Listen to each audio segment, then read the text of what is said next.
Oh, hi everyone. Welcome to Photography Chat with Merlin, Season 2, Episode 37 with Jeremy Lynch. We'll just get Jeremy up on in here and then we can get started with this week's chat. There we go. We got Jay in here. Oh, let's go.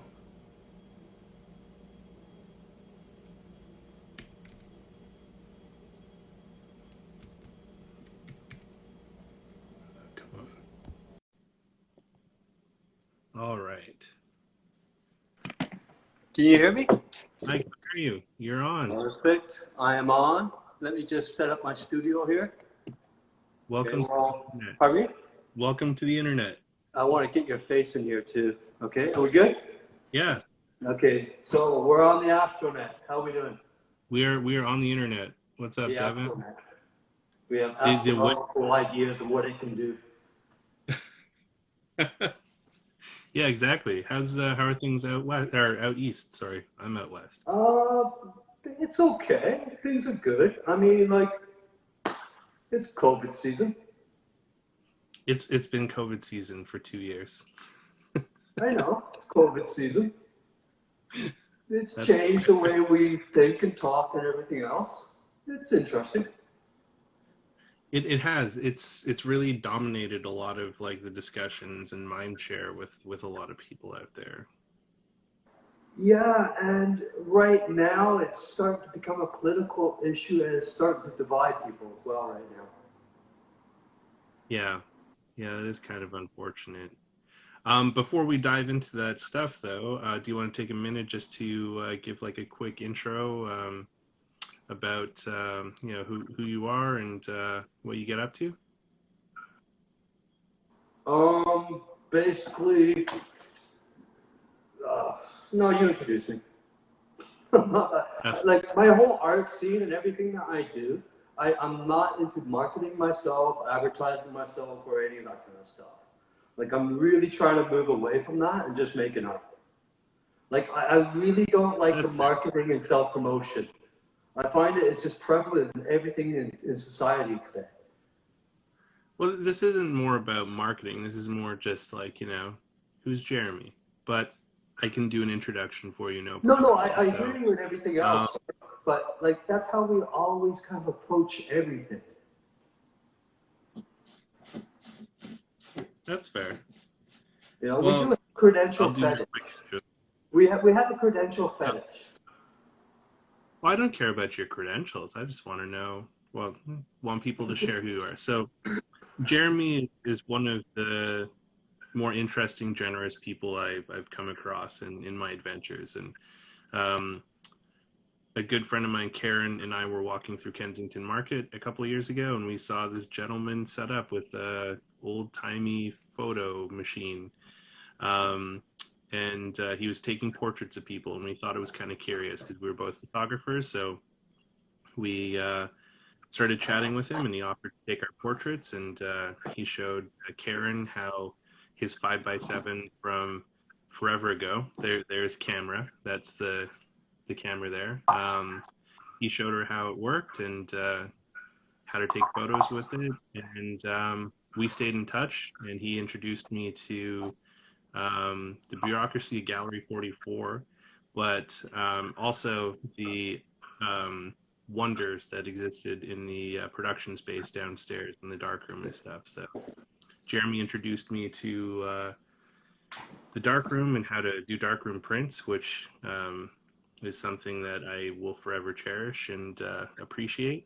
And he also introduced me to wheat pasting, which was a lot of fun too. So I thought it would be interesting to have you on here to talk about your adventures or whatever you want to talk about. COVID, aliens, the government.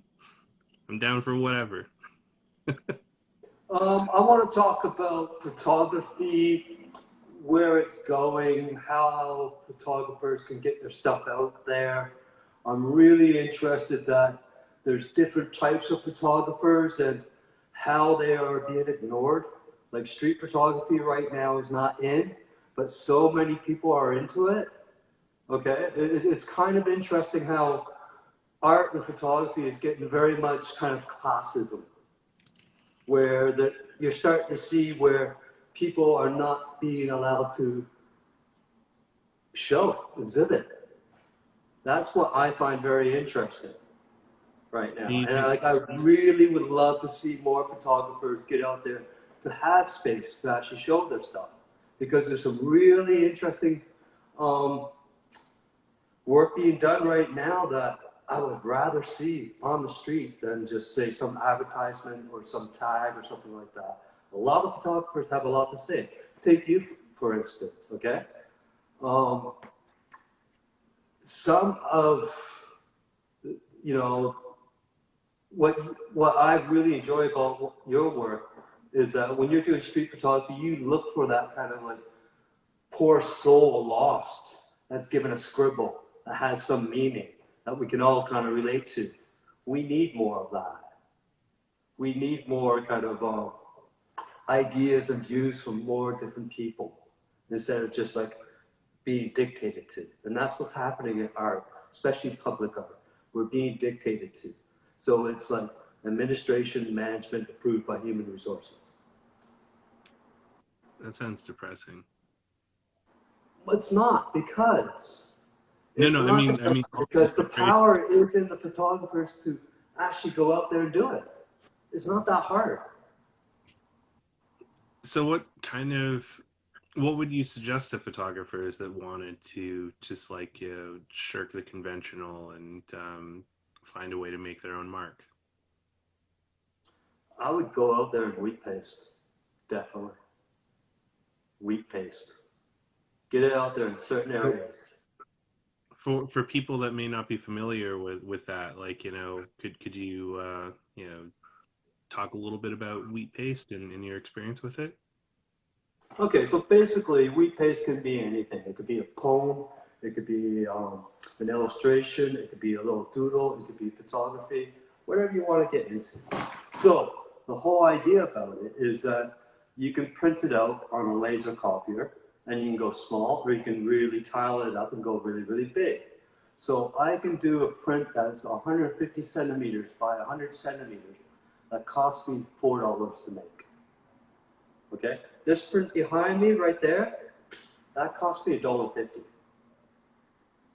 So, and all you need to put it up, okay, is flour and water. You just boil them together. If you can't figure out how to make wheat paste, then you shouldn't really be doing wheat paste. It's so easy to do. That's fair. And there you go. And you just go out and do it. And the thing about wheat paste is that there's not that many people that do it, okay? There's a small circle of people. But you are being welcomed by the community. You have no hassles with the police. Sure, you'll get tagged. Sure, you'll get ripped down. But who cares? You just move on. You don't move into wars or anything like that with like taggers. You just move on. You're never going to get arrested. So what's the problem? There's no fear in it. I'm serious. Like, if you're a jerk, yeah, you're going to get into problems. Okay? But if you're smart about it, and if you really are kind of like, if you want to think in a kind of like, how many people can see my work? Hey, I've done wheat paste in Trinity Park in Toronto. And I don't think it's too much to say, yeah, easily 30,000 people have seen that. But they don't know my name, but who cares? I don't advertise my name. But anybody can do that. What are you nodding at me thinking I'm an idiot?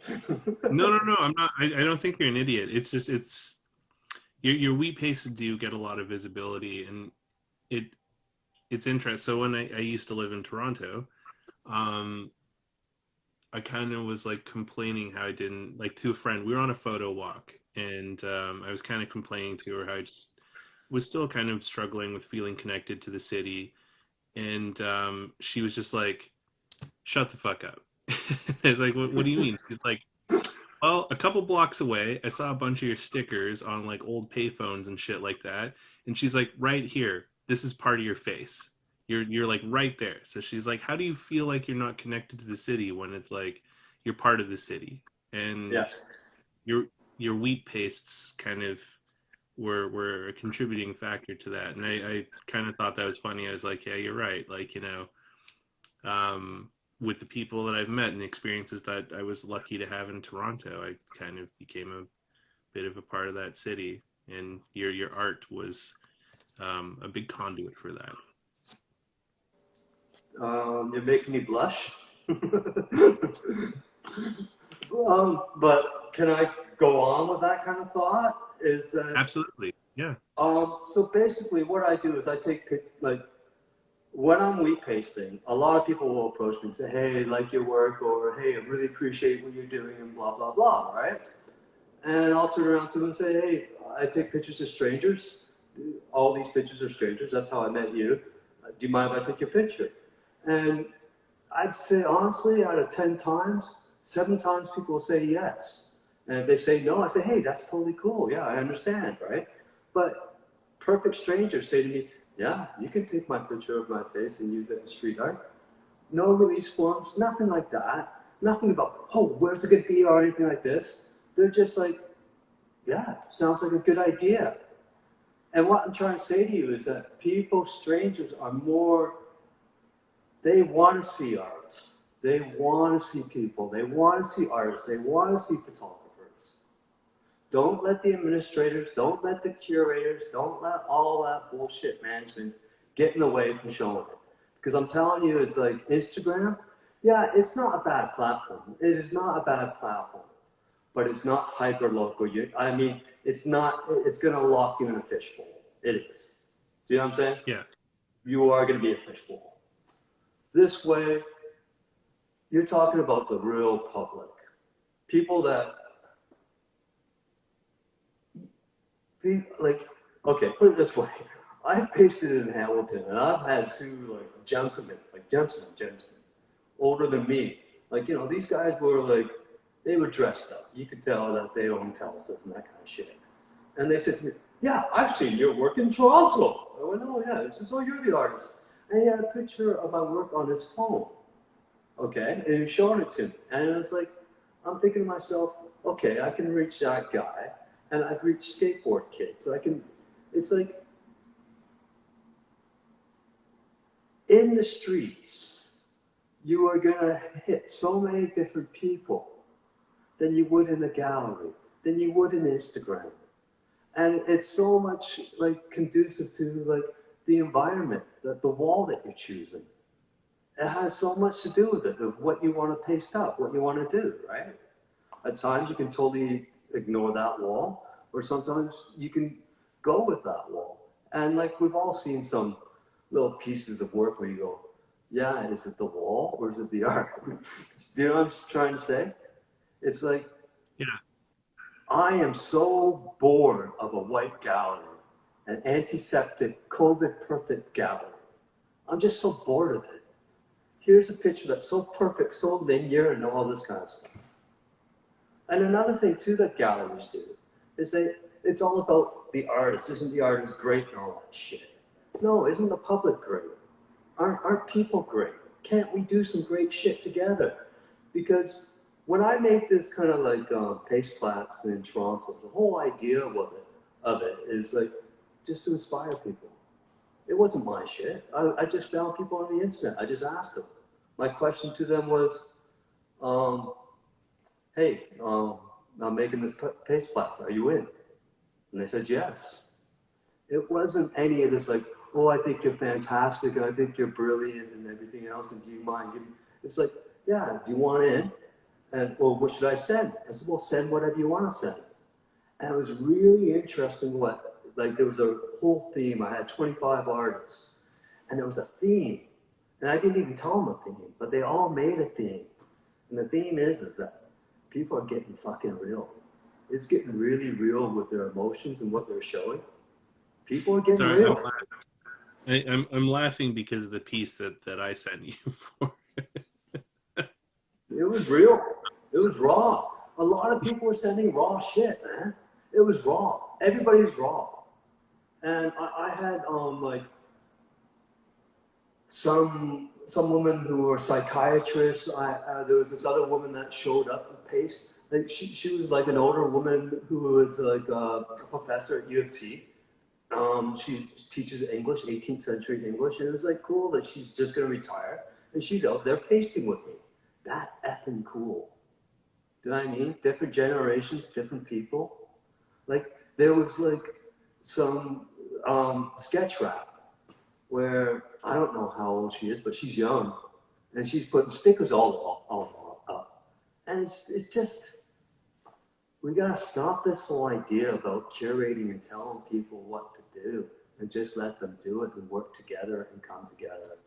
Like sometimes it ends up like a dog breakfast. Sometimes it could be beautiful, and there's hardly any opportunities where we can share, and sharing when it comes to like just making art and everything else, it's kind of cool. And it doesn't mean that you have to collaborate with this person or this person. It means sharing a wall. That is cool.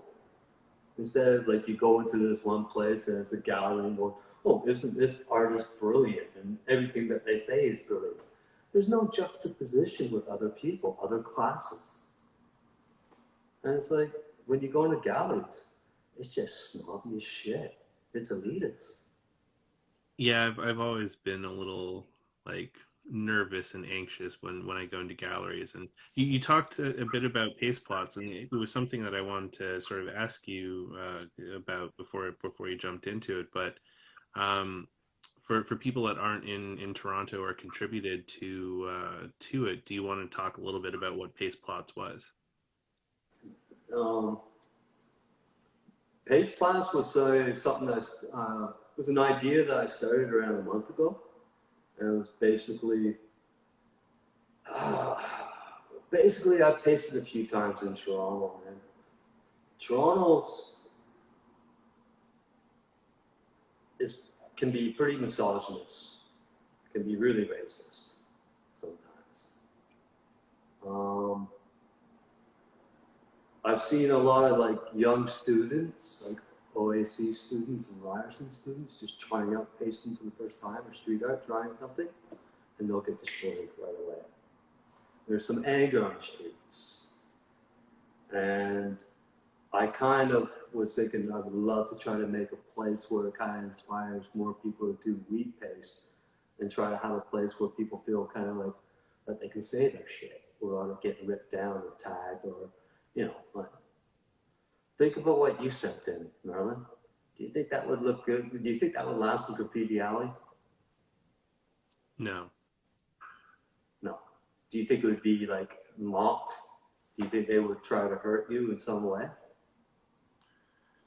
I don't know if some people would really understand it. Like it's kind of it's a little dark. Yeah, and dark and art doesn't really work in the graffiti landscape. It doesn't work in galleries either, because like that, I picked that photo because True, true, um, true. Yeah. I had actually submitted that, and that photo was in a gallery show a few years ago, and it was not well received. I added the text to it for the paste plots, but just like that photo on its own, um, yeah, it didn't hit very well, and that was the last art like proper art show that I had ever done, um, was with that photo. And why do you think it didn't do well? I don't know. Well, it was a show for mental health, which is why I picked that specific photo. Um, and for people that aren't unfamiliar, so the photo that I submitted to Jay for the paste plots was a Polaroid that I took of the welcome sign for Hope, British Columbia, which is just in these trees, and it looks really beautiful. But their sign says "Experience Hope," which as someone who struggles with depression and all that kind of darkness, I always kind of find it a little bit ironic because here's this sign telling me to experience hope when most of the time I'm sort of in these like pits of darkness. Um, so I thought it was kind of an amusing photo from that perspective. And for the paste plots, I had wrote I put the photo in my iPad Hey, and use the pen. It's Paste Platz. Paste Platz. Paste Platz. Okay. Paste Go on, Platz. go on.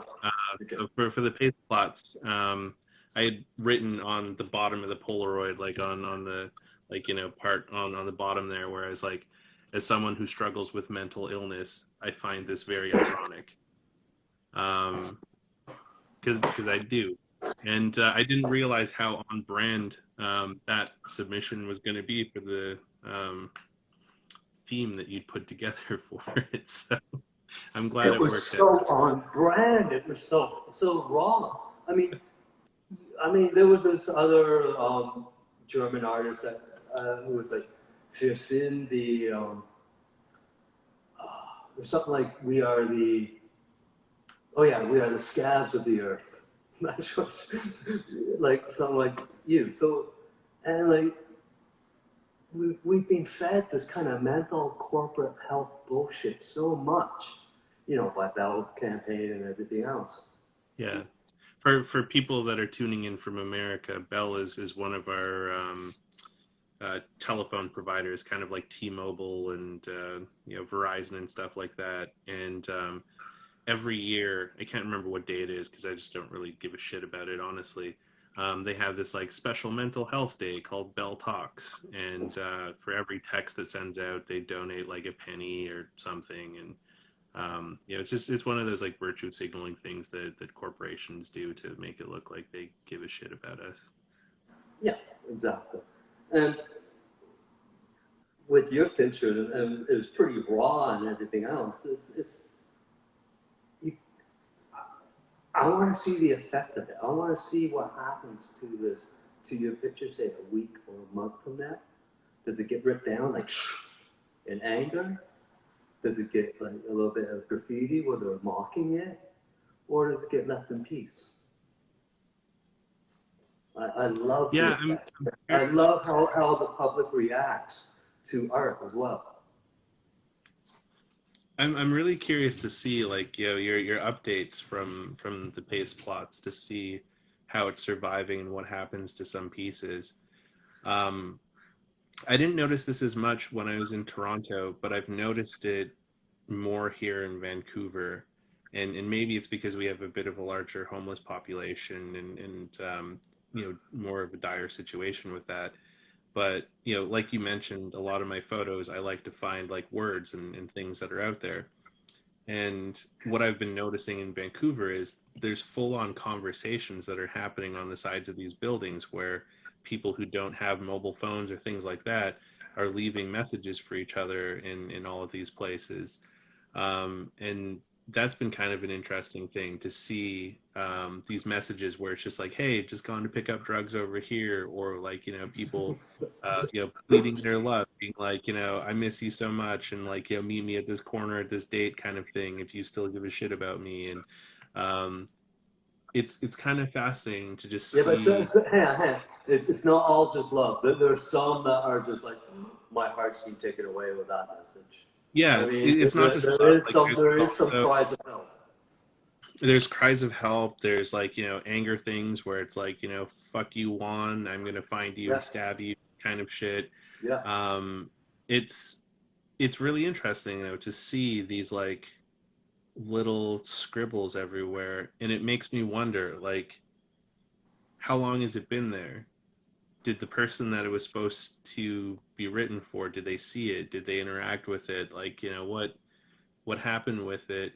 Some of it I find interesting, and I'll take photos of it, and some of it just it feels too personal that I don't want to um, take a photo of it and So share it. But it's why something does that that not work in a gallery setting? Because like we were kind of talking about that, but you were saying that it just doesn't work in a gallery setting. And I see some curators trying that shit, and it just doesn't work. You just can't take street art and put it in in a gallery. Because I've seen there's some street artists who are trying to do it in the gallery, and I'm sorry, it just doesn't work.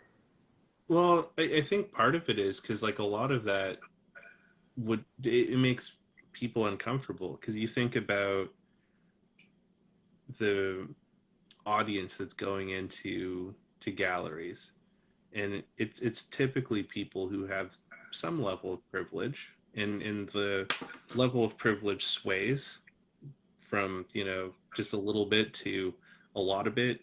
But I feel like that kind of raw stuff makes people uncomfortable. So it's too, And the truth is too true? Too much truth? or maybe it's too true, or maybe it exposes them to something that they don't want to see because it makes them uncomfortable because they don't believe that, you know, the world is fucked up as it is right now. You know, it's why the city of Toronto spent $2 million to evict But 60 isn't homeless that people. what art is for? Isn't that what art is for? Well, maybe that's what art was for, but, you know, I don't know if that's what art is now. Um, Can we talk more like, about this? Do you think it's getting more, it's to like the administration, the management? What is it? Is it like public I art? don't, I don't know how to really describe it in consummate terms, but um, it just seems like a very inclusive circle jerk. And if you don't know how to masturbate the way they do, you can't be part of it.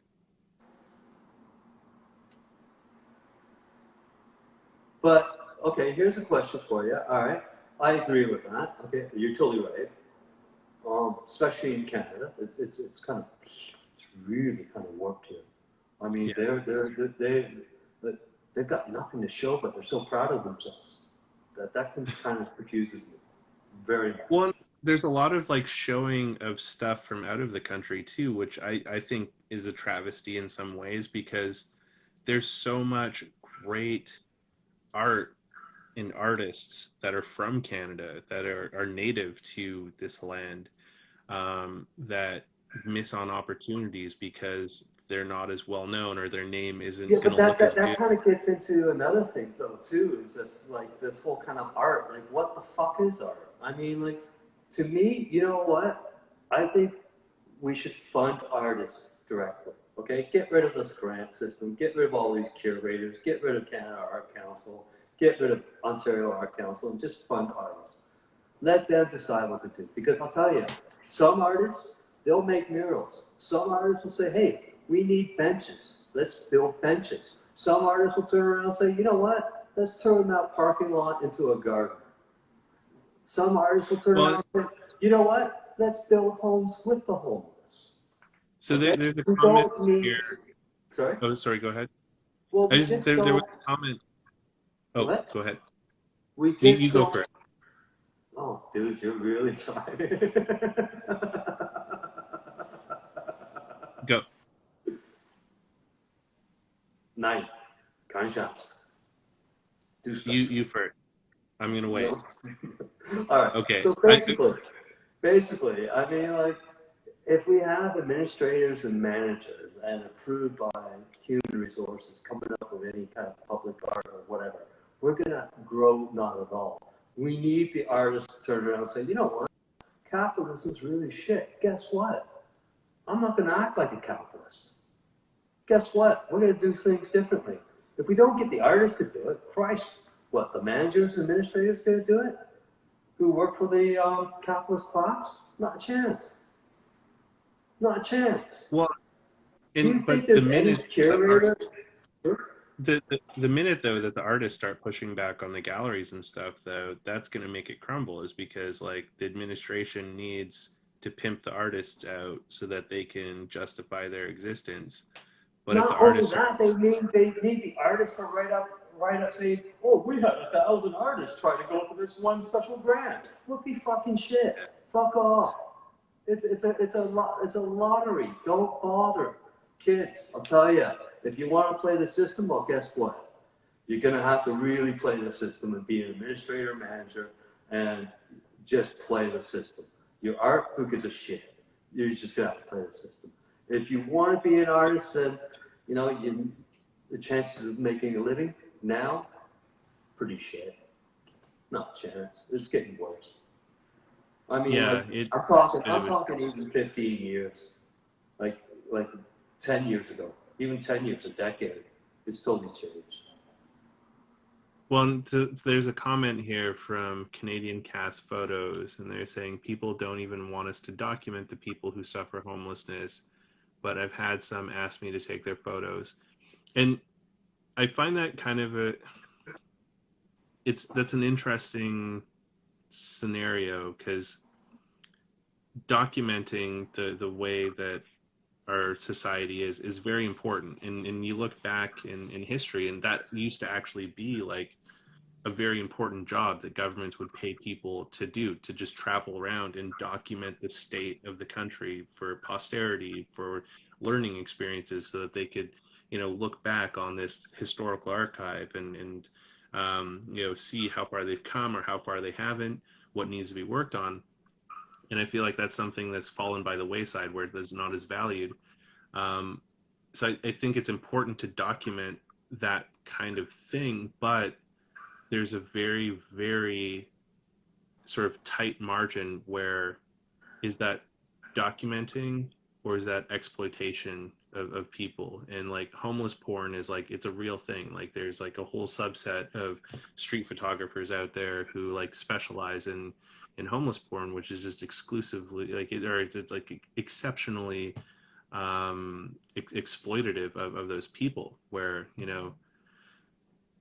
it's that Yeah, I but don't know like, if I yeah, but necessarily Merlin, but there are some photographers who take their time, who talk to the people that are living yeah. in tents and homeless, Well, and that's the and they thing, build that that's important. relationship.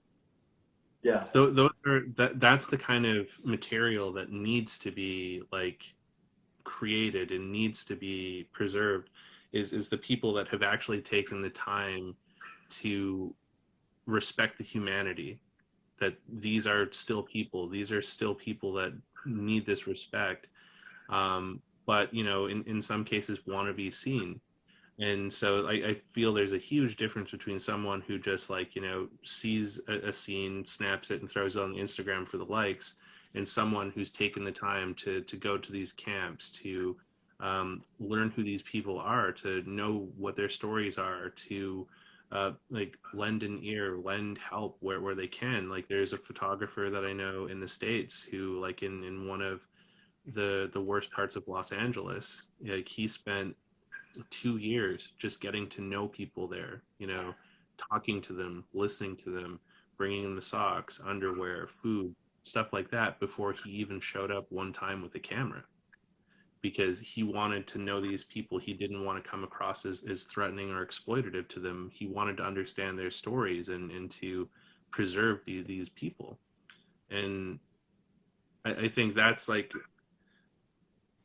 an approach that maybe more people should explore and should keep in mind when they want to do this like documentation of society and history and things like that, instead of like the exploitative stuff, which is like super easy, where it's like you just see someone passed out on the street with a needle in their arm and you take a photo of it because that's going to be like hot fire on the grams. And that's, I don't think that's terribly respective. And no, it's not respected at all. But at the same time, though, okay, let's have a look at it this way: is that the artist that puts in the 2 years, he's putting a lot of effort into it. He's trying to do something within that community, and he will yeah, do something with that community. The person that takes a shot of, say, some guy who's overdosed or some woman who's overdosed on the street, that's just like will get a lot more likes than the other person, but it'll be forgotten just as fast. yeah, It's it amazing at how would, fast imagery is being forgotten today. It's yeah. amazing. You'd be surprised. So here's a question that Waster of Silver threw in here, saying, does the process behind the art change the art? Of course. Yeah, I Of would course. agree. Of course. Yeah, because it's Because, like what you're saying. Like, oh, sorry, go ahead. well, it's because like it's the artists themselves, how they feel about the work themselves and themselves. Okay? But at the beginning, I didn't tell you anything about myself, okay? Because I don't really want to tell you. I don't want to tell you that I do this kind of photography and that and that and that. But I would love you to discover my work and everything else and see it. But me, who cares? But me as an artist, when I make my work, I kind of, I do it not for money or anything like that. I do it because I have to. It's innate. It's something I want to express. It's a human condition. Now, the other part of, what was he saying at the end there? The question? Does the process behind the art change the art? How people look at that, I hate to say it, but no, it doesn't. Because we have seen so many images that sometimes people don't understand that some things take an effort and some things don't. So we don't really judge. I kind of disagree with that to an extent, because I feel that like you can sometimes feel the intent behind the work sometimes, and like if there's a good intent behind that, like I've found that. Okay, but where are we? Are we on the internet? Are we on the street, or are we in a gallery? Where are we? Where are we situated? Because I don't know if I've had that experience in a long, long time. Like I've been to some galleries around the world. I've done a lot of kind of gallery shit. Okay, I have. Like I've seen some of those pretty cool ones, and I've been impressed. I've been like inspired. I haven't been inspired in a long time. I've been inspired on the street. I've been inspired by somebody's scribble. I have. On the internet, I look at it, yeah, but I'm not told. It's not. I'm not jumping into it, right? My neurons aren't going. They're not all flashing. It's that screen that stops me. So sorry, go on.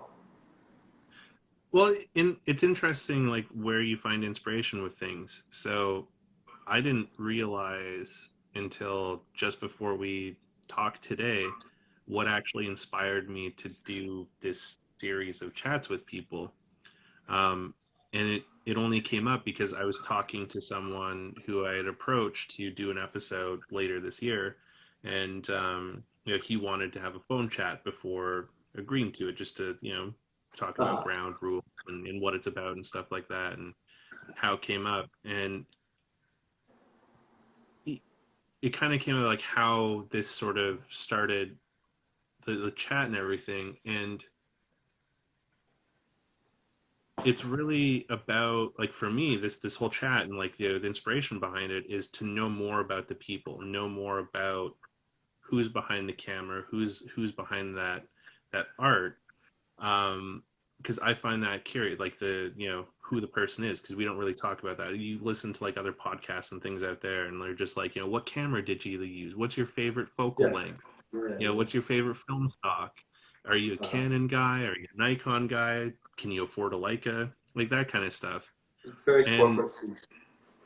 a little bit. And gear talk can be fun sometimes, but the inspiration for this, I realized just talking to this person, a year into this whole process, came from a road trip on Route 66 through Oklahoma, when I noticed every time we'd stop to like get food, or we stopped to like a roadside attraction or something, and started talking to people, a lot of the people we ran into were super friendly and would share very like willingly and with very little provocation, stories about their lives. And I kind of found that really interesting to learn more about, like the waitress at the diner that I stopped at in Miami, Nevada.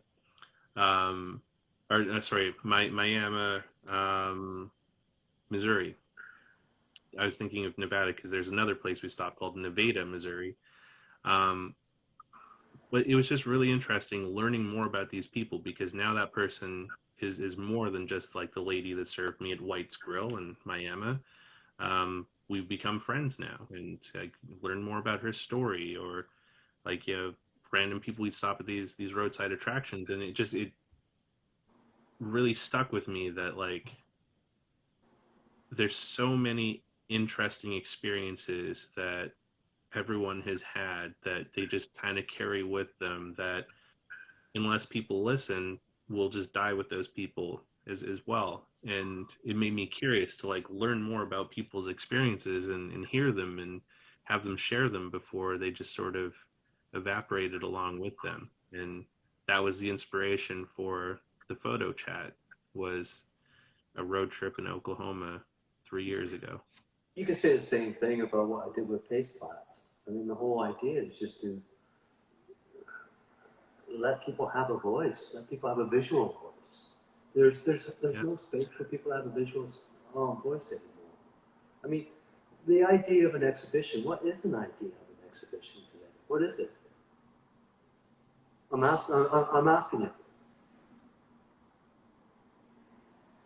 Well, like the ones that I've come across for the most part is like, you have to look for these exhibitions that are seeking submissions, and you apply for said submission or said exhibition. You send your submission in, and you wait and see if the curators have decided that whatever you sent in fits with the theme or is good enough to be shown in their place. And I kind of feel that a lot of people's voices are getting lost in that, because um, these curators also have their own agendas in a lot of cases, where it's like, they're picking things and picking artists and stuff that will also make their personal career look better. Because if you have the choice to say curated exhibition for insert famous artist here versus curated exhibition for a bunch of random people you've never heard about, you know if someone who's wanting to make a career out of this was in that sort of seat to make that decision, they would probably pick the one that would help advance them further, instead of giving a voice to a bunch of people that no one's ever heard of. Okay, but you haven't answered my question. What is an exhibition?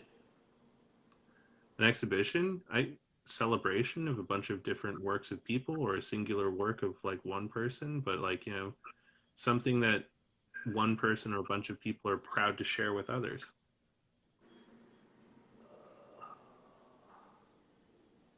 Doesn't that seem kind of like, look at me, aren't I special?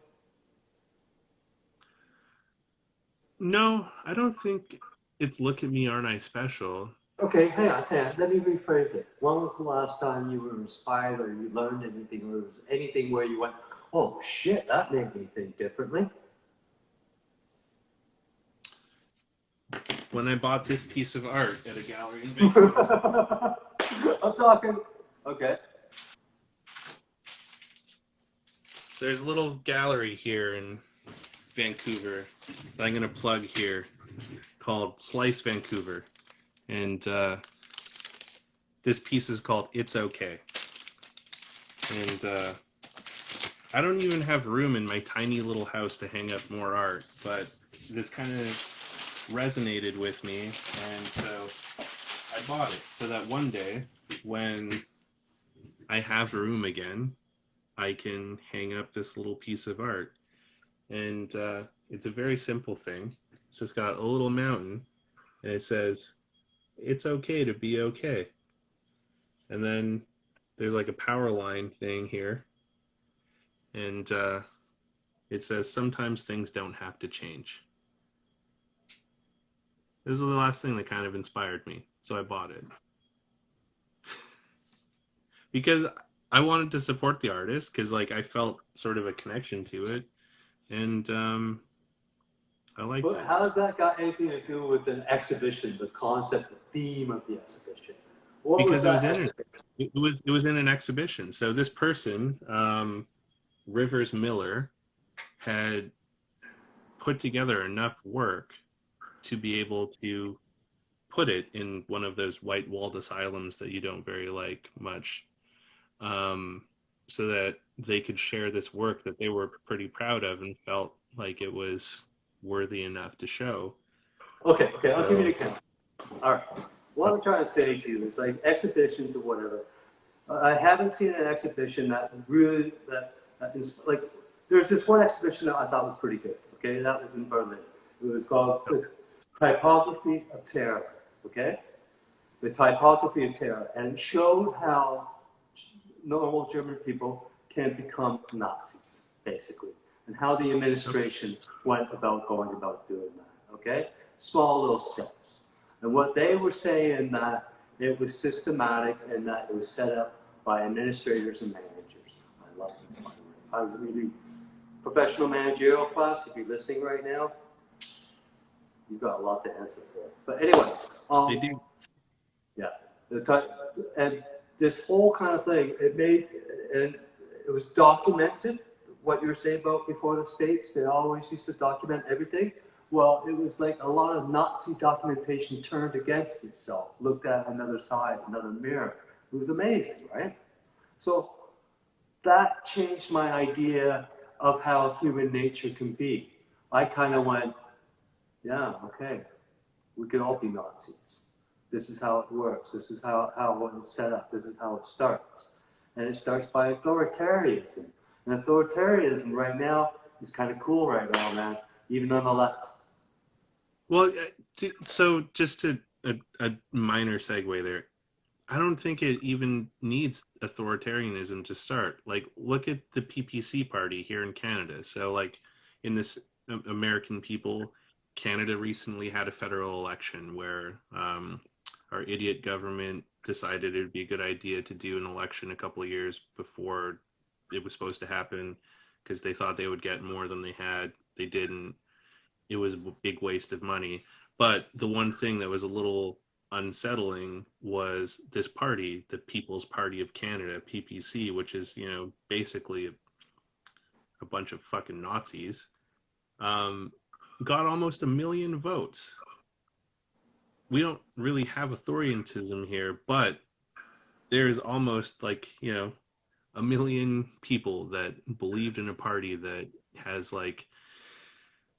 very close to Nazism beliefs that got votes. That's super fucked up. Yeah, but why is that surprising? Because aren't we supposed to be better by now? Aren't we supposed how do you mean, how are we supposed to be better? I mean, no, not how, but aren't we? Isn't our society supposed to have been we've evolved? Yeah, but okay, you're talking about maybe virtue hoarding or about saying, hey, this is how society should be and everything else, but capitalism isn't acting like it. Capitalism is it's gone crazy, right? It really has, all right? It has. But how do you think we could use our tools like photography and wheat pasting and in our creative tools to promote, by talking real, by being really real, instead of doing the bullshit of the promotionals and everything else, instead of having human resources doing some stuff. Right now in Canada, there's a big push for Black Lives Matter, Indigenous people, all right? You know what? Why should some Canada Art Council administrators say, yeah, we're going to give money to this Black person, and we're going to give money to this Indigenous person, but this Indigenous person, ooh, that's a bit much. You can't say that. Tone that down. You Black person, that's a bit much. Tone that down. Come on. Corporate Canadian colonial capitalism. That's what it's all about. And it's art washing. Well, it's because Canada is still hella racist. But that's what I'm trying to say. The system's supporting it. It's basically it's pretending that it's doing something, but it's performative. And if you do performative kind of showcasing of art and artists, and you don't do the real issues, then you're never going to really reach the real issue, are you? You're just glossing over it. I mean, have you ever been into any kind of gallery, a real, like Ontario gallery or Canadian gallery, a national gallery, that really dealt with Indigenous issues seriously? Not really, no. Really showed anything raw? I think the best imagery I've ever seen is some of the street art with the red hand paint on the churches out in Alberta and BC. Brilliant. I mean, that was brilliant. 100 red painted hands. You could never do that in an exhibition. You could never pull that off in a gallery. I mean, I would say that was the best piece in Canada made this year, by far, by now. You know what image I'm talking about, right? Yeah, yeah. And maybe this is something where people need to adopt a tool like wheatpaste or something like that to put their voice and their messages out there in some place that isn't as controlled. Like maybe that's the answer for creatives out there, is to find a different way where you're not being muzzled. Um, The way I see wheat paste is that I think it fits everyone. Like if you're an activist, if you have something to say, it's one of the best mediums. If you're an artist who's just trying to start out and everything else, you don't have to put your name on it. Just be anonymous. Go for it. You'll see how people react. You'll see if other people, do other art around it. Or you get torn down. But don't worry about it. You just go and go and go. The thing about wheat paste is that how we look at other people that wheat paste, we love them. We don't have toy culture, wheat paste culture. There's no such thing as toys. Everybody's welcome. Do you understand what I'm saying? what do you mean? How everything is toys? What do you mean by that? Okay, in graffiti culture, if you're doing a tag and you're just starting out and you don't have the right technique, they'll call you a toy. They'll get rid of you or whatever. Oh, okay. In wheat paste culture, if you show up with the black and white just first started or whatever, well done, keep going, get better. We like Yeah. toys. We like anybody who joins in. So in other words, I've met other wheat paste artists. I like doing other stuff and everything else. My style is completely different from theirs. Completely. But we totally are into each other's work. We support each other. Like for doing this project, I've met so many different artists. Like there's this one Brazilian guy lives in the rain, like in Amazon, and he's like a naive artist. He does these really bad drawings of birds and everything else, right? But he keeps on wheat pasting every single day and puts it out there and puts it out there. And he's just so anti-corporate. And I just love the effort of it.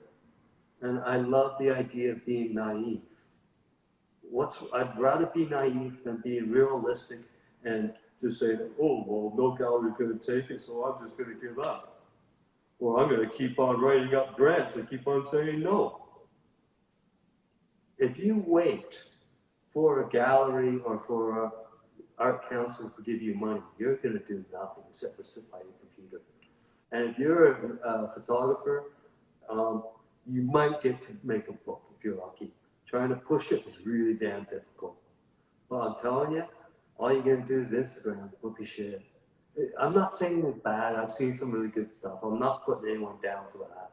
But I'm Yeah. just saying there's other spaces. There's other places that you can go to. No, there absolutely are. Like there's options out there. Um, like I still like and appreciate Instagram very much because it's connected me with a lot of interesting people. True, Um, true. I But don't. you have to make a real effort at it, though. That's the thing. Well, you only have to make a little effort if your intent is to use it for promoting yourself and doing that kind of thing. Like I there was like a period a couple years ago where it's like I wanted to get more followers. It's like I wanted to get to 10K because when you get to 10K, you get all the cool features and shit. And I was like, how do I get more traction? How do I get more engagement? How do I get more? And it's like, oh man, I lost 20 followers. I gained 30, and it was stressing me the fuck out. Were you And counting? Were you counting? yeah, because I changed my account to I wasn't counting, but like you can change it You to know, because Instagram screws around with your head sometimes. When they yeah, notice you're doing something in a pattern, they will screw with your head. You know. and it was getting really unhealthy, and then I realized it's like who fucking cares if I hit 10K and I can like put a link in my stories or whatever. Like, I've been able to connect with a lot of really great people and see a lot of really great Yeah, but um that's got a art lot to do stuff. with your personality too, though. Like Merlin, you do make an effort. Okay, you are very good at that. Your That personality, meeting people, you can't just blame that on Instagram. It's you. It's no, your no, person.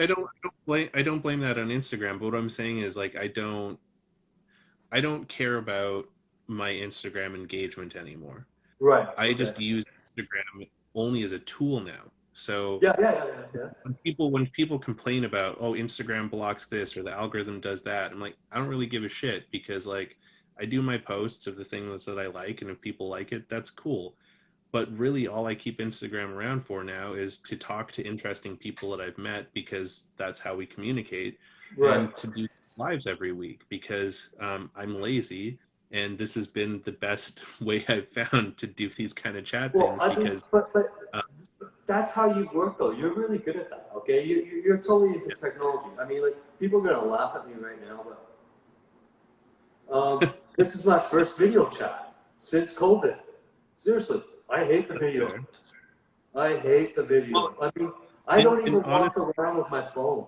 Like whenever I go shopping or outside or whatever, I don't have a phone with me. I don't want to be tracked. that's fair. Yeah. It's it all depends on what you want to do with things, but like Can we um do an intermission? I gotta go to the toilet. yeah, yeah. um yeah, like, well, while he's doing that, like, um for people out there that may be struggling with Instagram affecting how you feel, and stressing you out and giving you a lot of anxiety, um if you're starting to feel that way about it, it might not be a bad idea to sort of like just hit the pause button and think about, like, what is it that you want out of this tool? Like, what would be valuable for you to get from it? And when I did that, when I hit pause and sort of looked at, like, what is valuable to me, what do I want out of it? The most important thing to me was being able to stay connected to the interesting people that I've met and the people that are important to me, who this is the portal that we communicate through for the most part, and share through. And I don't care about like expanding reach and doing all that other stuff, because that was the stuff that was feeling stressful, and it's like, oh, I'm not doing good because I'm not getting all these likes, or I'm not getting shares or anything like that, so it must mean my stuff's crap. But it's not. Like, even if you were able to just reach out to one person and have like one of your photos or things be meaningful to just even just one person, that's still important, and that makes it worthwhile. You created that image and you shared that image, or you created that piece of art and you put it out there, or you made a vulnerable post about how you're feeling, and someone saw it and it resonated with them. You know, just being able to connect even to it with one person makes it all worthwhile. And if you can kind of look at it more in that way, then it becomes a little less stressful, and it becomes a little less crazy. And yeah, it just really depends. Like, if you're having stressful feelings with it, modify the relationship you have with it. And because that's the choice that you have with it. You have the choice to choose who you follow and who you interact with and what you follow. And if those things are no longer serving you and they're not making you feel good, don't follow them. You can hit the unfollow button. You can block it. You have the control, which is kind of, I find it interesting when people blame how they're feeling on the algorithm or things like that. And it's like, no, the algorithm doesn't pick followers for you. You follow those But things. okay, but like if you take that in another realm, though, if you take that, Okay. say, out in the street, Yeah. you just can't really unfollow people sometimes. You have to get along Well, with no, it. out on the street you can unfollow, but out Oh on the no, street no, is I'm just taking it in a different realm. I'm having fun with you. I'm not no, saying no. that's fine though. But like, I think on the street it's a completely different beast, because you have the ultimate freedom if you're going to put stuff out on the street, because you're not having to worry about hashtags or things like that. You're just going to look for a wall that has enough space to do what you want and go nuts for it. And your feedback would be if you come back a couple days later Actually, and someone's can I like, stop you there? yeah, This is a concept that people have about wheat paste. It's totally wrong. It's like when I wheat paste, I do it during the day, and I Yeah. take my time. I clean it. I really take my time and just. It's not one of these blitz kind of things. It's Yeah. like a lot of people think that like with street art, they think it's like a boom, boom, boom, boom kind of thing, right? Rush, run, and all that kind of shit. No, it's all piece, man. It's all how you do No, it. and I remember that when you had me join you in Bellwoods, in Right. Trinity Bellwood, with those gray buildings, or sorry, Yeah. the green building.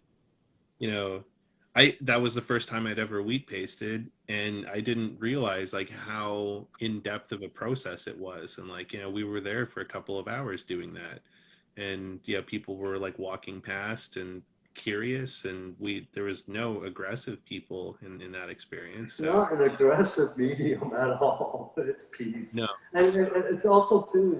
It's flour and water. I mean, how much more kind of the environment can you get, right? And it's yeah, ephemeral, so it's like I've had pieces stay up for 2 years, but I've had also pieces where the rain or the snow just takes it down. And it's beautiful how it degrades sometimes. That's what I love about it. And it's, it's one of those things that it's always changing, it's fluid. And that's what I would love to see in our streets more. I'd love to see more people be able to express themselves and have the streets be more fluid. It can be raw, it can be funny. Like some raw shit is really funny shit. Let's get well, really and real. when you talk about that, that reminds me of what Kensington Market was like for me when I first moved to Toronto. Um, I had never planned on ever living in Toronto or had designs to do so at all, and my snap decision to move to Toronto was very rapid. And so I was in this alien place to me, and I had no idea how to connect with it. So I ended up spending a lot of time in Kensington Market. And the thing that I found interesting going to the market like 6 days a week was how alive the market actually is. Mm-hmm. Um, and if you're paying attention to it, and if you're looking at the tags, and you're looking at the stickers, and you're looking at the art that shows up there, it's almost like that area. It's a living entity in its own, and it's always changing. It's like if you're a passerby that goes there, like a couple times a week, or you visit once a year, kind of thing, you'll just be like, oh, it's got a bunch of graffiti and like whatever stickers and stuff like that. But if you're going there all the time and paying attention, it's really interesting, like just how it's always evolving and how it's changing and how new stuff will come in or people will build stuff around other things.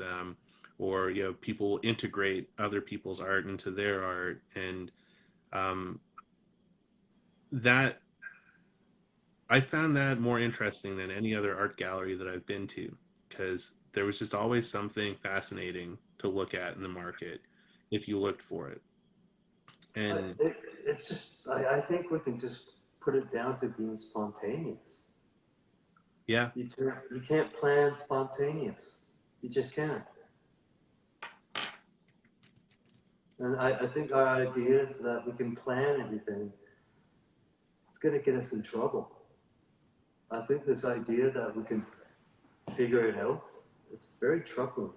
It's very kind of well, like, yeah, it is troubling because like when a gallery is putting together an exhibition and things like that, like they have to take into consideration, is this going to be healthy for the brand of that gallery? Will it be in line with what their ethos and ethics and all of that are? Um, so you do have to or put a will it lot of make, plan. or if it's commercial gallery, will it make money, blah, blah, blah, blah. Yeah. Oh. Well, and like almost all of them are commercial. Like even Gallery 44, like when they're considering things, it's like, is this going to get people to come here Right. and yeah, they promote it and be there kind of thing. And that was, I think, one of the most disappointing things I learned being a member there was like how they don't really care about the members as much as they probably should. Well, I Uh, mean, I can we just be like brutal honest here? yeah, Curators don't have very good opinions of artists. You know that, right? yeah, that's fair. No, it's not fair. It can get serious. Can you still see me? My Yeah, light's coming out. Okay, so anyways, but like artists have a stereotypical image that is being put by a lot of people. Okay, um, curators will either think that this artist is brilliant, or they'll just go label whatever. I It's not about what's a good word about it. They're not trying to find anything right now. They're just trying to show off. There is not that hunger to find the next new thing or anything like that, or to have a statement. It's just to show off. I'm not seeing that kind of gut instinct of trying to change shit, trying to make. I don't see any art kind of thing trying to do any movement towards anything. Do you know what I mean? It's all just virtue hoarding. It's like pretending Yeah, that. there's a lot of that for sure. Yeah. But like what I'm saying is Um, that I'm not seeing like a movement like you're saying about it's not about members. Do you know how easy it would be to build that gallery where only members exhibit and they could have some really professional, good exhibits? Do you know how easy that would be? Do you know how many people it'd be from around insanely easy. Toronto, how many photographers there are in Toronto that would join G44? Where they said, hey, it's only for the members. That's it. Let's go. And could you imagine if Yeah, the member said, hey, come on, it's our gallery, we're going to do it. Right now, being a member, what does that mean? It means nothing. You have no say, nothing. It's like how democracy is now. You've got this party and this party. It's both bullshit. yeah, like that's the thing I always found kind of a shame there was like it's such a beautiful large gallery space, like, and there's so many talented members in Gallery 44 that it would be easy for them to do promotion of those people and have shows for the members and stuff like that. And a lot of them are creating so much content that like there'd be no um, like lack of material No, to if you put up. were on the ball, you could really figure it out. You could actually just, I don't even know why they don't even do this, which is kind of like, oh, we can't do it because of our, I don't know. Have an exhibition every 2 weeks. You could have an exhibition every 2 weeks at G44. No problem. Well, so that gallery that I bought that piece at that I showed you, the slice of life Vancouver, they do that cycle. Like they have a different artist in all the time. It's like it's Mhm.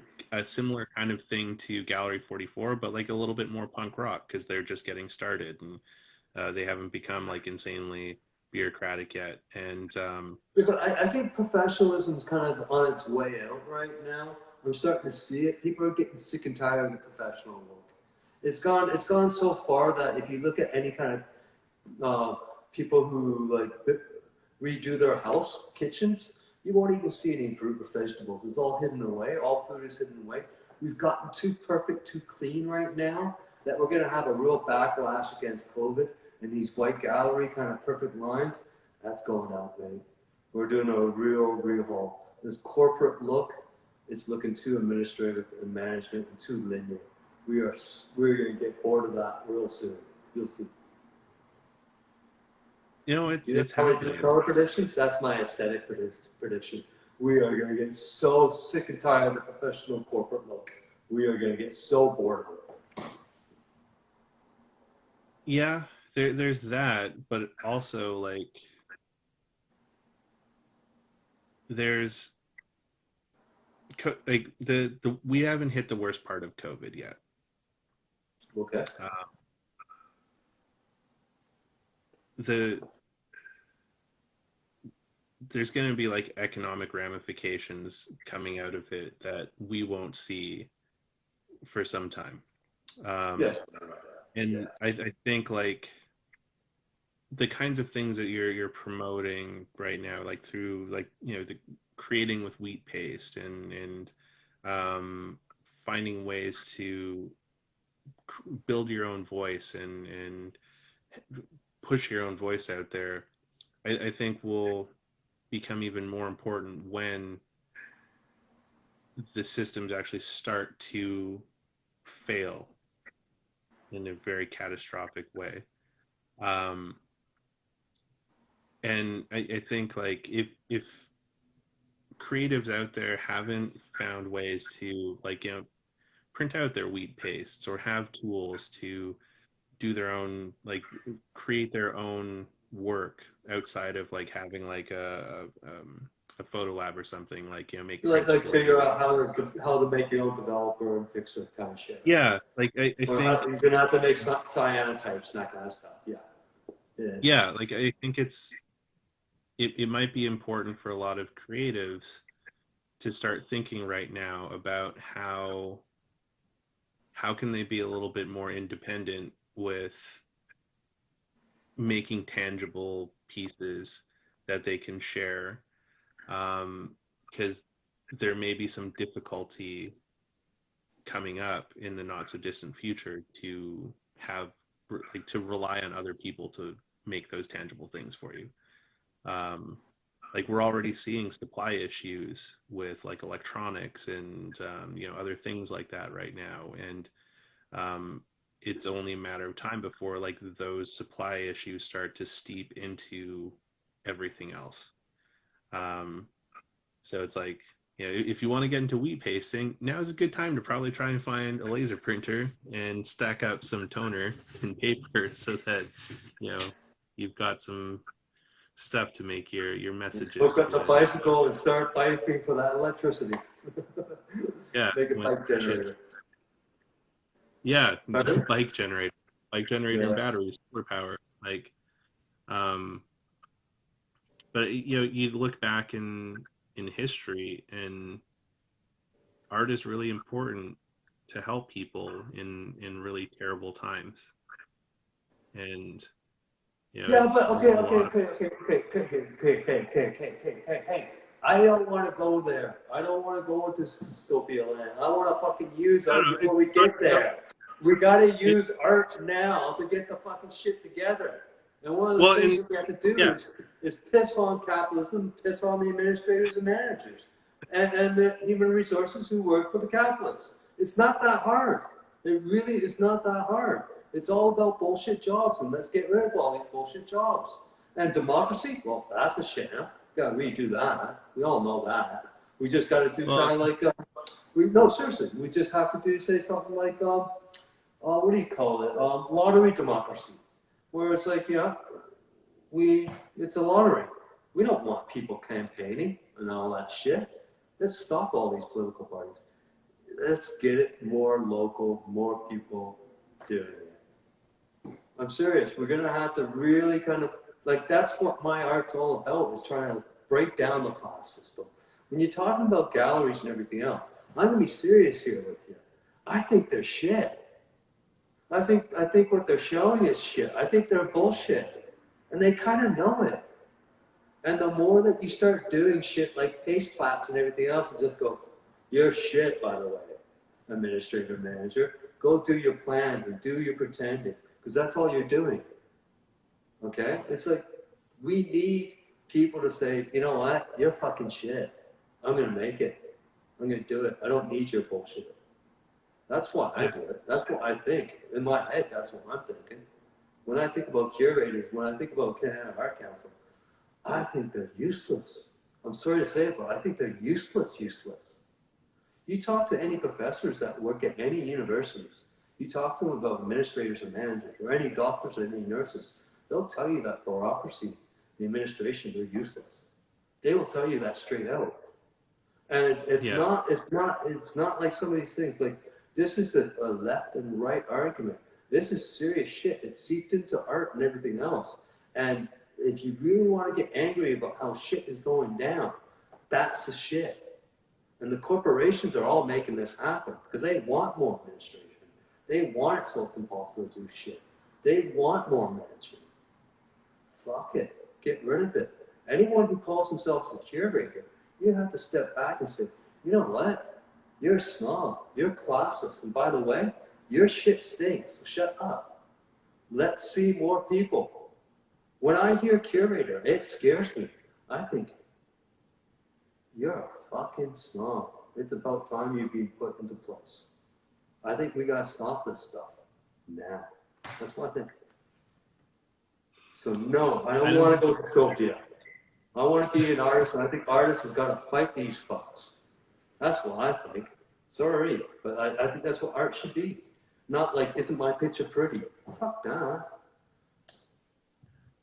Sorry. No, I agree with that. Like, it needs to, there needs to be more teeth behind the message, and I think um, more supporting each other and the people around us. Like, that was one of the things that I really like about Northern Film Collective,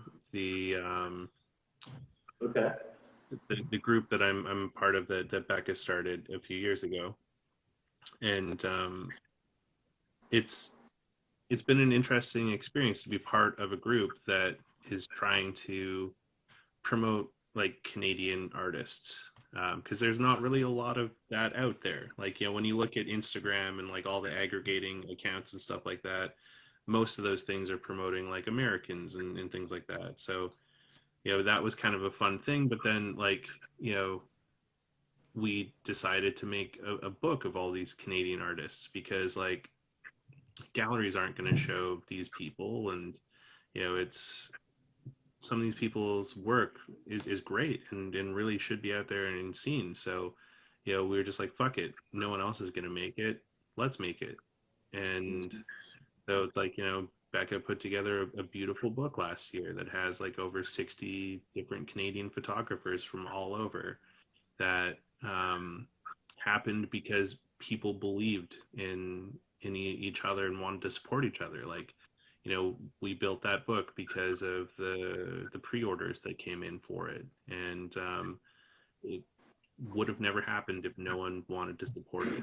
And I was like, we're getting ready to look at making volume 2 this year, to hopefully bring more artists into it, because there's a good possibility that a lot of people that submitted photos into that might be the only place where their photos get published or seen or things like that, because they may not be like interesting enough to end up in like galleries and things like that. So I think more of that would be cool, and it's neat to see all the different people out there like making zines and making art and interesting things more accessible to people as well too.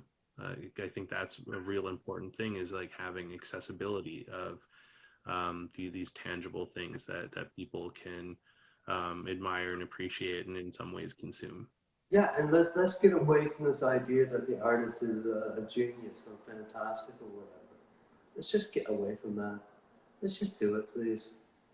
I mean, there's some great art and everything else, and it's like, it's like as I was doing Paste Platz, there was a few artists that I would turn around to and go, "Holy shit, that's fucking good." All right, Yeah. but I didn't turn around and say, "Holy shit, that's fucking good." I never went that this artist is better than this artist or this artist is better than this artist. There was, it was more like altogether it really worked, okay? And it's like what I'm trying to say to you is that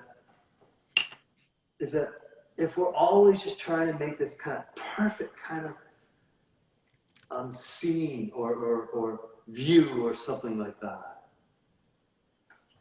it just becomes artificial. And that's what I'm afraid of, is that we're going for this artificial kind of look and mentality of this kind of perfection kind of thing. And that is Yeah. with our relationships, that's with our art, that is how we design everything. And you are seeing a backlash about it.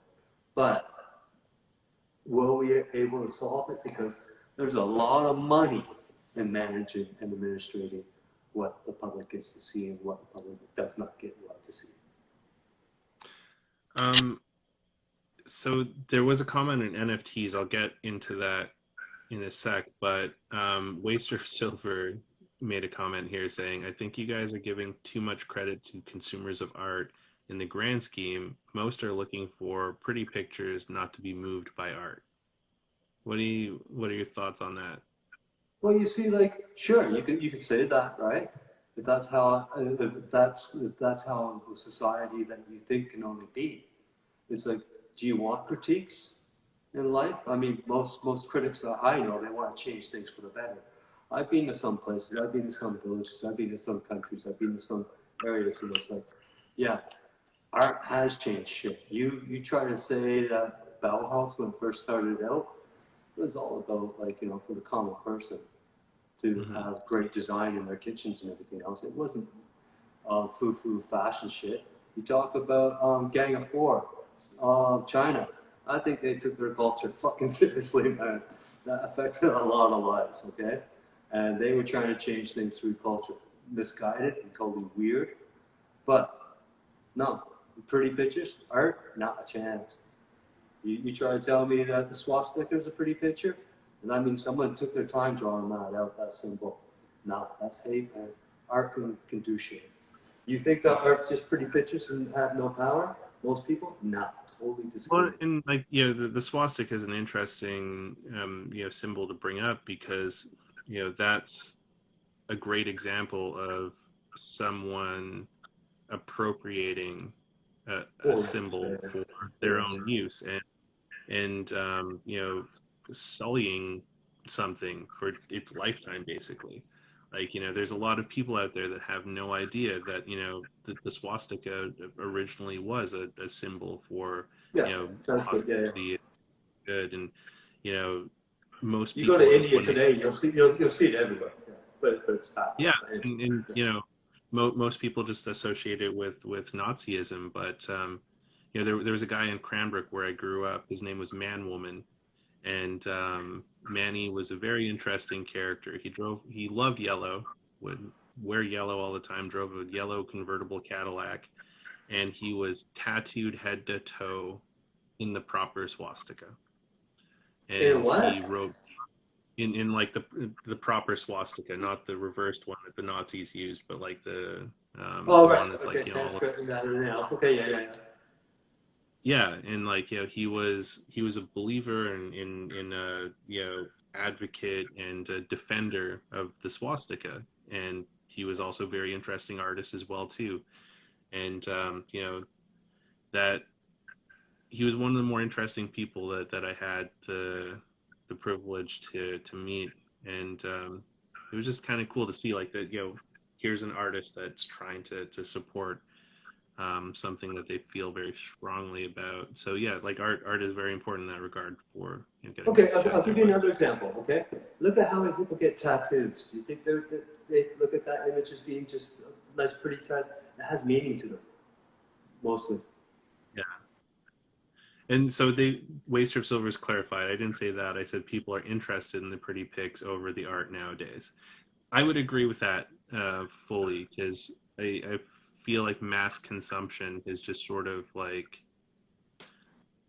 the mass market is interested in the pretty things that give you that sort of dopamine hit when you look at them and don't make you feel anything other than like good things. And like going back to where we started, you know, with the submission that I sent you for Paste Plots, like, you know, I think why that didn't do well in the gallery was it wasn't one of those pretty pictures that gave you warm fuzzies. It was an image No, that no, like, no, no. We've done COVID. We're starting to get really real. Shit's changing. well, this was a couple of years before COVID when I put No, that no, I'm photo up. talking about now. I'm talking about now when you turn around and you say that it's all pretty pictures. I'm trying to tell you is that people are hungry. They want really real. We've done the COVID thing now, and like, you know, the bullshit meter and everything else is starting to turn off. Merlin, like what I'm saying, what I'm talking about, 2 years ago, like pre-COVID, people would go, "You're a fucking idiot." Now, some people would agree. I'm telling Yeah, you, there's COVID a has lot changed people. It's changed the dial. People are going more real. yeah, COVID has changed a lot of things, and there's a lot of people questioning how the systems work and what's important, things like that. You know, myself included. But before we sway too far, what are your thoughts on NFTs in relation to artists and promoting their art, selling their art, things like that? Like, what do you mean? The non-fungible tokens. Yeah, I So know it's like, that. But like, what? How do you want me to answer? Like, well, I don't understand the question. what are your thoughts on artists using that to like sell their work and things like that? I would say it's just not my cup of tea. Like I'll never put down an artist for doing shit. I'll put down administrators, managers, curators. I'll bite their head off. Couldn't care less. But I'm not going to shit on artists for doing whatever they want. Yeah, like I kind of find it an interesting thing because the whole point of the NFT is so that someone can claim ownership over something. I mean, if you want to Uh, talk more about the Bitcoin thing, I'm more interested about that because it's the same kind of shit, right? yeah, Isn't it's the it? same technology you're using It's for the basically money laundering, right? It's a process where you can use it for money laundering, basically. well, it's not the same in that. So it's the same background technology to manage the NFT and Yeah, whatnot, but yeah, same like English for that, yeah. the NFT is that when you attach it to a piece of work, that token is what makes that piece valuable because that one token can only No, associate with that I one. understand all that and everything else. I understand that. But do you think it's taking art anywhere, or is it just taking capitalism further? I think it's just more for capitalism than it is for art, honestly. Because especially because we're talking about street art and things like that. I'm not going to take any of the photos that I've put on Instagram or things like that and try and sell them with an NFT because I put them in a public place. Um, I don't want people to claim ownership over the photos I've taken because I don't really even claim ownership on them because most of the photos that I take are other people's words or things I see as I'm walking around. So I I can't. totally agree with you on that point. I really love that point, what you just said there. I love that. I love it that, like, that you can take an image of, say, somebody else's, like, words and just say, yeah, I recorded it or I documented. Yeah, it might be a beautiful picture and everything else, but I'd rather that it would be their work than my work. Yeah. Do you know what I mean? And I Well, think, and I appreciate your work more because of that. yeah. Well, thank you. It's why I take photos of things that I take photos of is because I like things that make me feel something. Mm-hmm. And so it's I take photos of things that make me feel something, mostly out of the fear that I'm going to forget because my memory is already slipping excessively since the car accident last year. So I'm even more fearful of that thing than I was before which started my whole photographic adventures. So I like taking photos of these things because when I look at a photograph, it jogs my memory again. Like when I pick up a print or when I am scrolling through photos that I've shot on my computer, when I stop on one, I can recall a lot of what happened in that moment that I took that shot. So that's why I like taking those photos. But then the other reason around it too kind of ties in with the mental health stuff is that I know at some point um, I'm going to lose against myself, and probably before natural causes happen, I won't be here. And I've been very lucky to experience a lot of really cool adventures with people, like you included, and those have been really meaningful and important to me. And I get sad about the idea that when I die, all that stuff kind of evaporates. So that's a big driver behind a lot of my photos is not only documenting what I see around me, but sort of documenting my life so that there might be something left behind that someone could sift through and find something interesting and meaningful to them. And all of this was just not bullshit for nothing. Mm-hmm.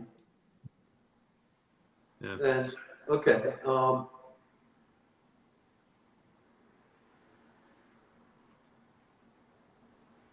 you're talking about, say, something that okay, it's something how I'll look at, say, something different. Okay, All right, go ahead. I really enjoy the ephemeral. I'm not much into longevity as much, I don't think. I don't collect So, anything. I don't collect things. Um, I'm pretty minimalist. I'm very minimalist. I've never noticed that about you at all. So let me re-preface that a little bit. So it's not so much for strangers per se to like find, but it's like my family and friends and people that those photos and things would have a meaning to. That's really more what it's for. Is is for those people so that there's something left behind. Oh man, you're so Sally man, 1975. You're so Sally man. I'm a little bit of an emo kid. I I will can't not hear you. deny that. No, Sally Mann's a No, beautiful, fantastic photographer, and she took family portraits and everything else, and very kind of personal things. Um, you know, well, that's it. A lot of my photography is a lot of personal you stuff. are Like very so, there. personal. You are very raw. You are very raw. Okay, you Yeah. are, and what's a good word for it? You know what? When I see you work and everything else there, I see that, but I don't appreciate it for those reasons, Merlin. Not me. I get something else out of it. I don't get that out of it.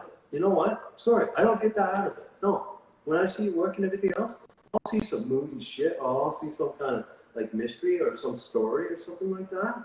But no, I'm not getting that kind of like I see raw shit, I see personal shit, I see shit where you're being really real. But Yeah. I don't know if I can build, say, a persona of who you are behind that. I can build more of your creative thinking for sure. Well, but that's the stuff I share publicly. Like, there's a lot of stuff that I won't share publicly that encapsulates that segment of it. So, like, there's a like, cause I shoot prolifically. Okay. It's What? it's Yeah, yeah. embarrassing. Is this a secret you're sharing with everyone? Yeah, Okay, cool. I I've only been shooting film since 2017, but like, I've got tens of thousands of photos that I've created since then because I was just treating my film camera almost like it was a digital camera and just like, blasting all these photos. So like, I also share prolifically on my Instagram. Like, I've got, what is it at now? Let's see. There's 6,574 posts that I have on my Instagram feed because I refuse to How curate. many? How many days are there 6,500. in a year? I mean, in a decade.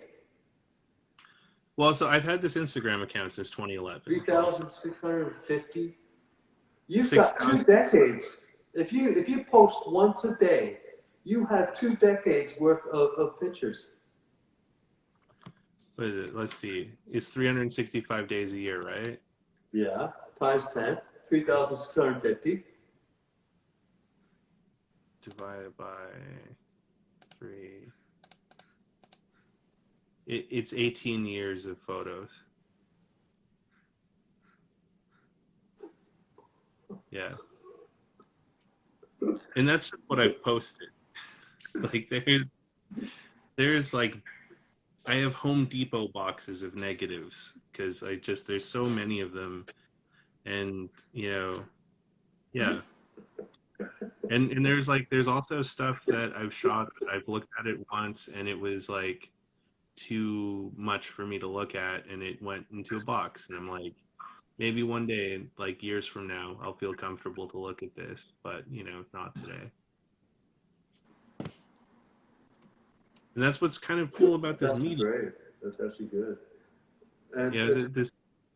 Oh, and sorry. Go like ahead. like but what kind of mood would you have to be to have a look in this box? I don't know. I feel like because some of these things in the box are a little too raw for me to look at because they're associated with like memories that are kind of painful right now. Right, But right, right. maybe 5 years, 10 years, 20 years, if I'm still here, I can feel more nostalgic about those things and appreciate the good parts of what those photos represent and not look at those photos and just have the scabs ripped off of the Is it a locked box? no, it's not a locked box, it's just a little gray No, IKEA I no, cardboard. no, that's not what I'm saying. A locked box of your images. Is it like the? Do you know what I mean? Yeah, it's literally it's like just it's a box and that's where the things that they go No, there. but like It's I'm just talking in a metaphor kind of sense. oh yeah, Like, yeah, it is. It's like they go and I lock it, and it's just like maybe one day we'll open this box again, but not today.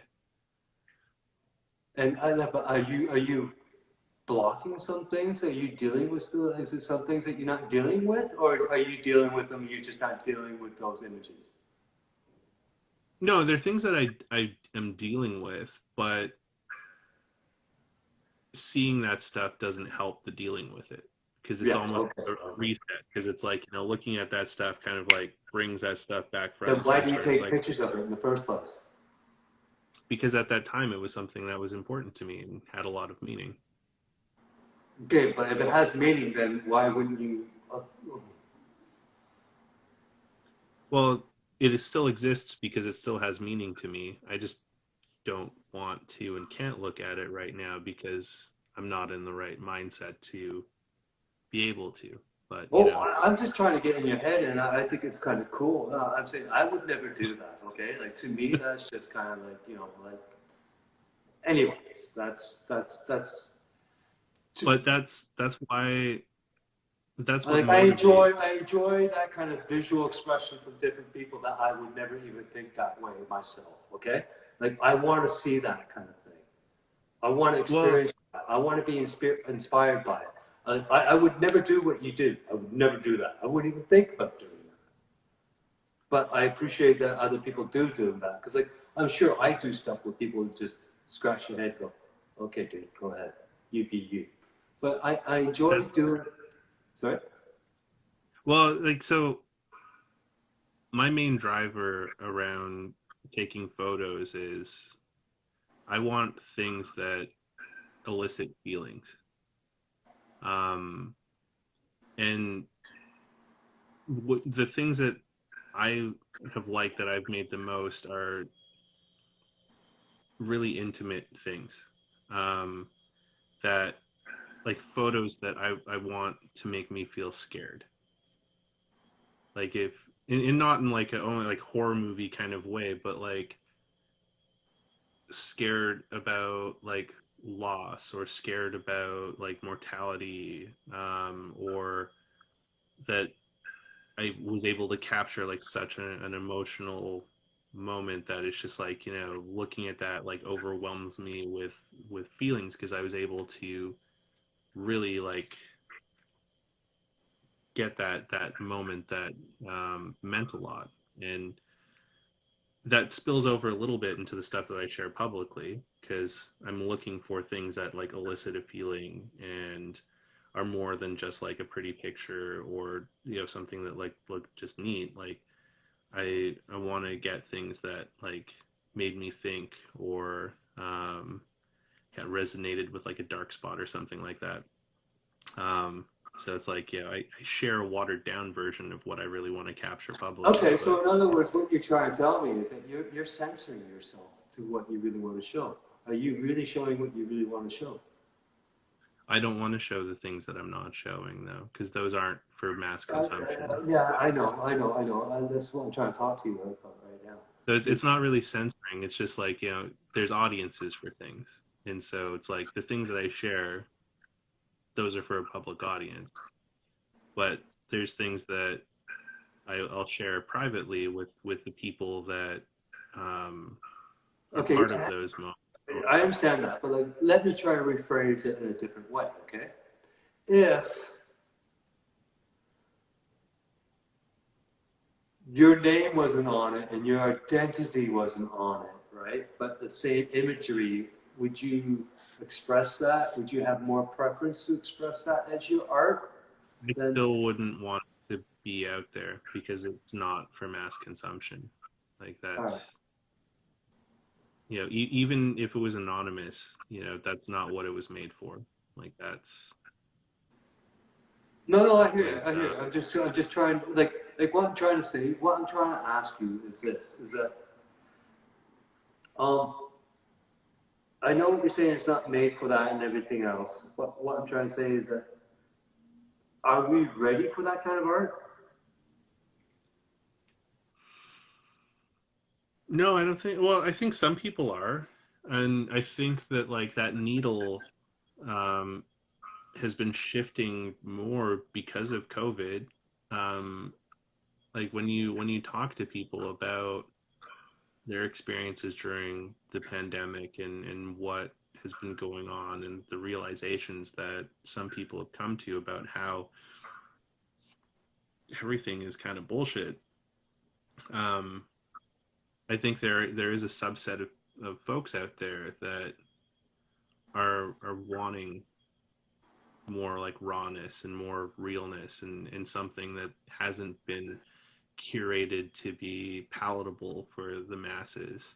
Mm-hmm. Something that makes us think and feel and question um, the systems that we grew up in and have contributed into and have just sort of blindly tagged along with for Yeah, and for it our doesn't lives. help that that some small little town in BC burns to the ground because of record heat waves. And it doesn't really help that we have fires all over the place. And it doesn't really help that everything that we eat is just mass produced, manufactured. Well, and like the burning down of the town, like that is something that could have been very well avoidable if the rail company listened to indigenous people who told them you need to fucking manicure your rail lines because your shit's all out of whack and your trains are probably going to set that stuff on fire and you know sure enough that's what happened you know and it doesn't take long to destroy a whole community and like that's absolutely devastating to because I lived in that area and like driven past that place and it's just like wild to think that's gone now and when we had the crazy fires I think it was 2004 like 2003 or 2004 in Kamloops when Barrier, similar thing to Barrier, some asshole threw a fucking cigarette in a field and torched a town to the ground and put huge parts of Kamloops at risk because he flicked a cigarette butt into a field. And I drove out to Barrier when it was safe for people to go out on the highway again because I was curious. I'd never seen a town completely eradicated by fire, and it was really fucked up to just like be driving along the highway and just see like chimneys and framing and like these were people's lives, these were people's businesses, you Mm. know. This was stuff that people lived the dream and did what they were supposed to for like 40, 50 years and this is where they decided to retire and this was everything they had and now they have nothing and insurance doesn't give you really shit for any of that kind of stuff especially now like with the recent fire because of previous fires in BC insurance companies have become even more stingy with what they fucking give out with shit so it's just like a lot of those people are kind of up shit's creek which is super fucked. And so it's like you look at what's happened with the pandemic where we've exposed how terrible of a job we do at taking care of each other and then exacerbate that by natural disasters where people have now lost their homes in the midst of a global pandemic and have to try and start over and it's like we need to find mechanisms where we can take care of each other better. And you know, I think a lot of us may be in positions where we can maybe help with with healing and promoting better Healing and messages. repairing. There's a Yeah, lot of repairing. and Yeah. a lot of repairing, because like I bet people that are lucky enough to be able to cruise by the Paste Platz, some of that stuff's probably gonna just like hit them right in the feels, and it's gonna like really resonate with them in a deep way, because especially in Toronto, with how much time everyone had to spend in lockdown there, and be like truly isolated.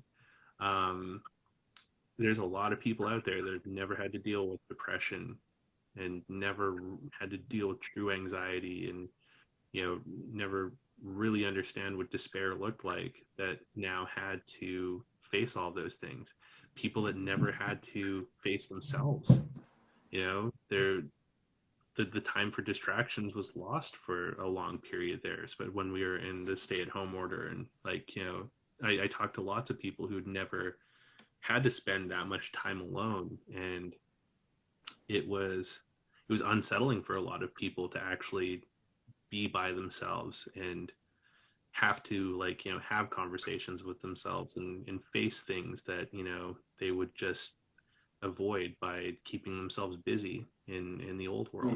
Mm-hmm. Mm-hmm. And now that people have had time to mull and process through that, I think it's created this um, time of questioning, where a lot of people are questioning, like, does a career matter now?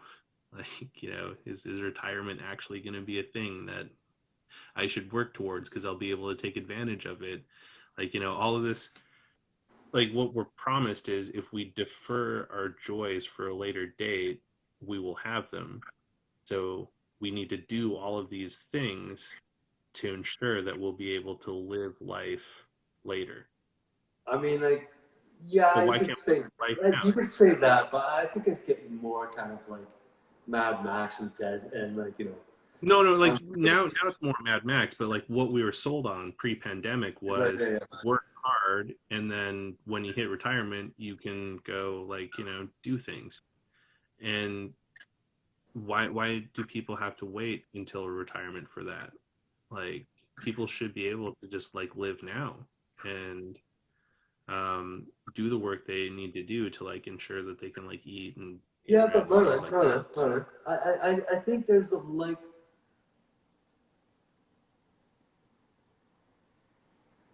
our world has really gone totally kind of like batshit crazy since Thatcher and Reagan. Okay, Yeah. so let's say like mid '80s. That's when we just went on this neoliberal kind of cascade. Okay, and let's just think of it this way: past 20 years since knocking down those towers, we have just gone so fast to now, so fast to where we are right now.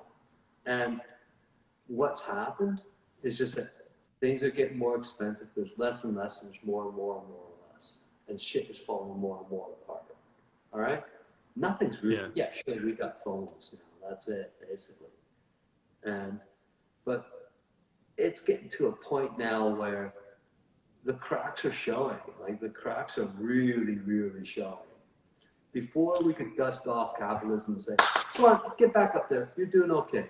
Now it's showing. I mean, look at Yeah. say we're so worried about chip shortages. We're so worried about even sand to make cement. We're worried about losing all the sand. We got so many shortages. Like, how are we going to make all these batteries for this new kind of like EV That's car? fair. It's not going to Like, yeah, happen. like all that stuff does exacerbate a lot of issues. But I think, like, on the same token, to be able to communicate with each other, and to share positive messages, and to prop each other up, I don't think there's been a better time for that, because you look at these devices that we're talking on right now, and people are listening to us on right now. Like, you know, you don't need a fancy camera to be able to go and make a wheat paste. You could take a photo with your iPhone and print it out on a laser printer and then go Yeah, but post up. look at how many people are actually doing it. Not that many of us. Like what I'm saying is Well, that but that's the thing. Like, there might people might not know how accessible it is, though. yeah, true, but all right. We're getting into subjects where I might just mouth off a little bit too much. That's right. Don't mouth off too much, but it's just like, there's a degree of like a feeling of like helplessness and anger right now with everything that's going on. Yeah. And those are totally valid feelings, and those are very important feelings that people should, like, sit with and feel no shame or embarrassment or whatever for having those. Like, these are really fucked up times. But on the same token, like, we've never been more connected as a society. Um, we've never had more access to different tools to create things. Um, so I think there's a good opportunity for people to be able to take that anger and that frustration and possibly channel that into creative outlets, that maybe they've never expressed before. And, maybe people have time to do those things now in this new world that's emerging. And there's a lot of misinformation and disinformation and things out there. And so I think it's important now more than ever, than like for people who are fairly sane and want to see something better, to go out there and try and connect with each other, and, promote something better, and try and, like, cheer people up in their days. And I like your idea of localizing that, because, Instagram and social media tools are very global, and like that reach is very, it's far reaching and it's out there. And that has a purpose, and that's a good tool to have. But like when you were talking earlier about the localization of wheat paste, I think that's a really important thing that people should think about, is like the localization of the creative things that they share, and how important that could be to help communities and fostering communities. Because that was something, like, you talk about the towers and all that stuff leading up to where we are now. I think a big part of why things eroded so much over that time period is like the loss of communities. Like, you look at, as much as we've been connected by the internet and electrons and things like that, we've lost those local communities of those people that we would talk to in person, that we would interact with in person. And the pandemic has I think bred the need for new local communities again, and it's made people like build small communities, because they would bring people into their bubbles, and then, like, when things got a bit safer, those bubbles expanded a little bit, and, the need to connect with people at a local physical level became so much more important to so many people.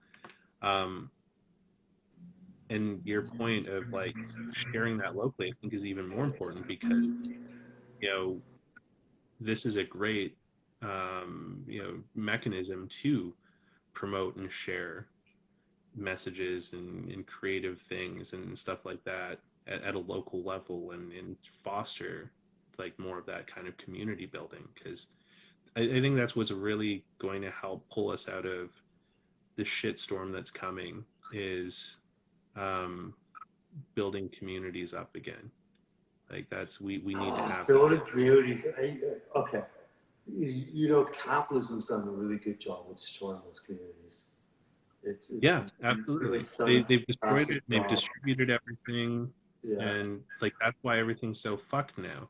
Is because the thing that's scary about communities is when you start building communities, and those communities start to share their talents and, the fruits of their labors and everything together, those communities become very resilient and powerful. And that's what scares a lot of the capitalist The interests powers and that things like be. The powers that yeah, be. and that's why there was like decades, if not centuries, of like destruction of communities because if you start disbanding people, they become less powerful. Now, in that same breath of saying the importance of communities, there's communities can be good and bad. I'm very happy and lucky to be. KKK community is not a very nice community to live next door to. Yeah. Yeah, like that's the thing. You look at people who believe in the PPC party. They're fostering a community, and they're rallying and banding together, and unfortunately, that's like a not great community for the broader scope of But people hang on, because hang on, there's hang on, hang on. What happens if we had lots of thousands of micro communities and the PPC or whatever they're called could have their own community, okay? But they yeah. respected other communities and just stayed to themselves. Don't you think that would be better? Yeah, like that would be fine, and that kind of reminds me of like the microcosms of what like high school was like. There Yeah, was all of the yeah. different pods. There were the hicks and the jocks and the skids and the punk Mhm. kids and all of that. Everyone had their little ecosystems, and for the most part, they all worked fairly well, separated. And every once in a while, there'd be flare-ups between the different groups, but we all lived in one building and didn't murder each other mostly because you're not supposed to do that in a modern society. But like, Yeah. there was some kind of harmony. So that would be cool if we could like get more to that state. But the societal construct that we live in right now doesn't support that kind of living. But maybe we can start making incremental changes by changing how we consume and how we interact with the world around us that could force changes in like government policy and adoptions of like different things that could start leading to you know better things. Well, and that's not human nature. The thing that's interesting with human nature though is when you dig down into like what is human nature, we're actually extremely social creatures Uh-huh. and we do thrive in communities. Yeah, And but when you do look back, when we say social creatures, we are social creatures in our own ways, okay? Not everybody follows the same kind of dynamics to be social. well, and so that's where I was going to caveat. It's like we are social creatures, and we do thrive in communities. But when you look through the path, there's always been a hierarchy in all of those communities, and so it's not like a big kumbaya fest. Like there's still a Yeah, but the hierarchy. hierarchies were different, and the hierarchies that we have today are the status Yeah, quo. They're non-changing. They're just one kind of thing. I mean, indigenous people had so many different kind of communities within their community. They changed their communities during different seasons. Certain people would have yeah, certain it's powers. true. Well, and then there's a like comment here, and we stick with who and what we like, but that's kind of a dangerous thing because who and what we like is a conditioned thing in a lot of cases. So, I am um, I'm Filipino French Canadian, so not Mm-hmm. technically white. I'm like at best 50% white. But I grew up in white communities. The town I grew up in as a kid, like for the longest time, my family were the only colored people there, other than the people that ran the Chinese food restaurant. Um, but because of that conditioning, because I grew up in a white community, I never saw myself as not white until other people reminded me that I'm not. I was conditioned that way. And then also, like, it conditioned me to, for the longest time, I was only attracted to white people because that's all I really saw and was exposed to. So it's like, sticking with who and what you like, that depends a lot on the conditioning there. And I think that's like a very important thing that I learned, and a lot of people I've talked to have learned when they've traveled and experienced other places, is that who and what they like begins to shift and change a little bit once they start becoming exposed to things that are outside of that original norm that they were used to. Yeah. And, you know, I think that's a really important thing. And I wish that would have been part of something is like, you know, when you graduate high school, part of your graduation would be like, you know, here's like $5,000, go travel somewhere for like, you know, 3 months or something. Like, you know, go anywhere but the country you were born in and just go see something. Because it was like as I grew up and started meeting more people and talking to more people, it alarmed me how many people I met who had never left the country, let alone their province. And you know, it was just really interesting. Like I think it's important to expose yourself to different things so that you can have a better, broader understanding and a better appreciation of all people. Because I think that could be like a root problem with, you know, some of these more ignorant folks who we share the land with, is that, you know, some of them um, have never experienced, like, you know, things outside of what they're used to. Like, you know, I knew someone who was terrified of gay people to the point that the first time they got a hug from someone who is gay, the look of terror on their face, I wish I could have taken a photo of it, because they looked like they were going to die. Like they were either going to catch AIDS or catch gay, or like, you know, burst into flames because a gay person touched them. But then this like look of like, it went from total fear and being terrified to like, this Relief. is kind of confusing because this is just like a hug, to this is a hug. I like hugs. And then they kind of like nuzzled in with the person. And it was just kind of interesting to watch that, because it's like, you know, previous to that point, they'd been like, you know, just viciously against gay people. Um, but then it was just like, shit, they're just people like the rest of us, was like the realization after this hug. Like it's what you like, what you know and what you like can change depending on your experiences. Yes, and this is true, but this is where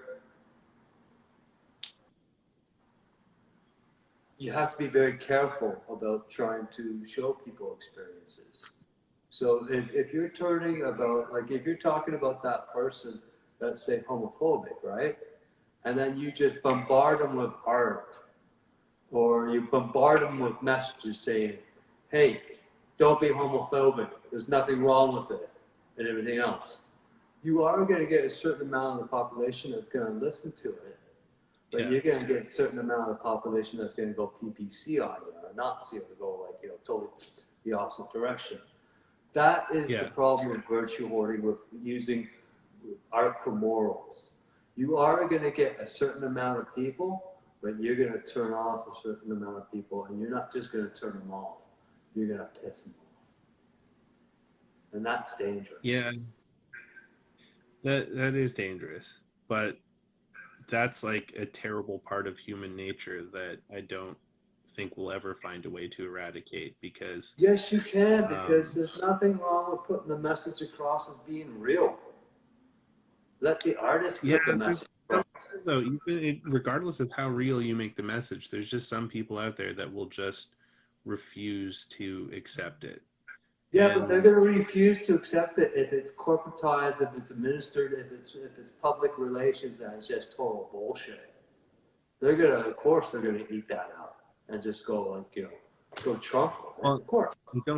don't forget the church too, because like, I mean, we can't leave the oldest corporation in the world out of this conversation.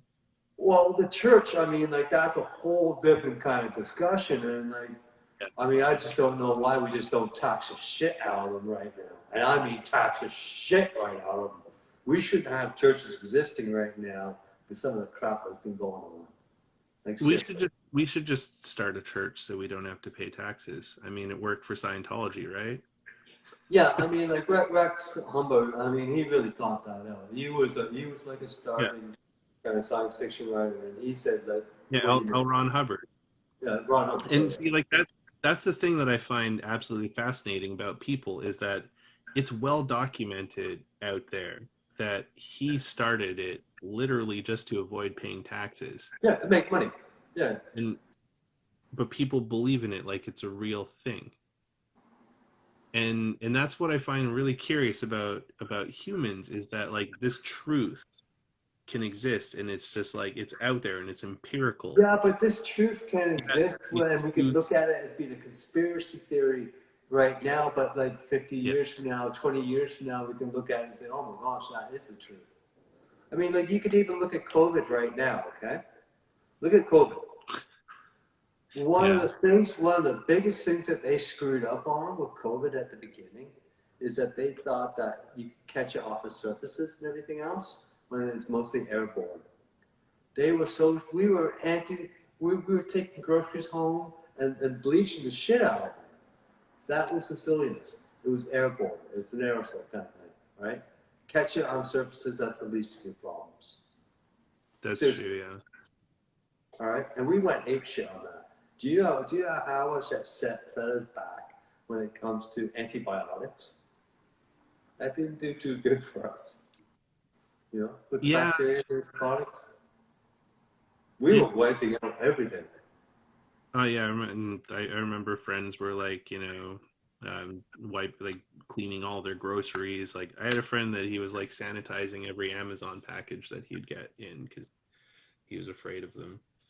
Um, yeah, it's it's a weird time, but I feel that like what you're working on and what you're building is really amazing. I know you don't like talking about yourself very much, but um, I'm glad you're doing what you're doing right now because you're helping people have a voice that maybe felt they couldn't have a voice. And your story about those fancy gentlemen who had the photo of one of your wheat pastes on there, like that's amazing. Like the breadth of who you can connect with. And so it's like it's I appreciate you taking some time to talk about that and share that with me and all of us today. And I appreciate this talk. And there's one thing that I learned, and as we were getting into it, I didn't really press you on it, but I found it kind of interesting. I think I might talk to you more about it personally. Where you were going about some of your imagery, where you just keep it personal and it's locked away, where you don't even see it. I think there might be some art there. I don't, and I'm not even saying, No, and there's it could be subconscious art there, Merlin. You could be making no a masterpiece subconsciously. there's I know that there's art there, but um maybe one day it'll come out. Just Yeah, but not now. that's what I'm trying to say to you is that okay? Before you go, all right. This is the one thing I really want to mention to you.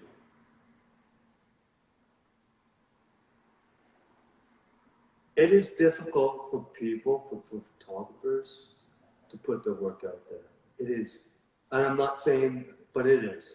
Like for me to Yeah. turn around to say somebody said, "Hey, I want you to put 5 year pieces up on the street." It scares the shit out of a lot of people. You don't have to be scared. That's all I want to say. Goodbye. You're looking at the phone. No, no, thank you for spending some time chatting, and I appreciate you, Jeremy. I appreciate And you too, Berlin. I wish I could see the Paste Plots in person, but I look forward to seeing the updates of it as you go check it out.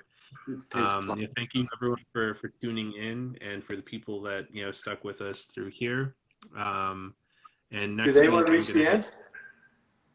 yes. I've got to go make dinner now, so we've reached Bye. the end here. But next week I'm going to have Morgan Turner on. He was a photographer that I met in Cranbrook recently, so it'll be kind of cool to chat with him.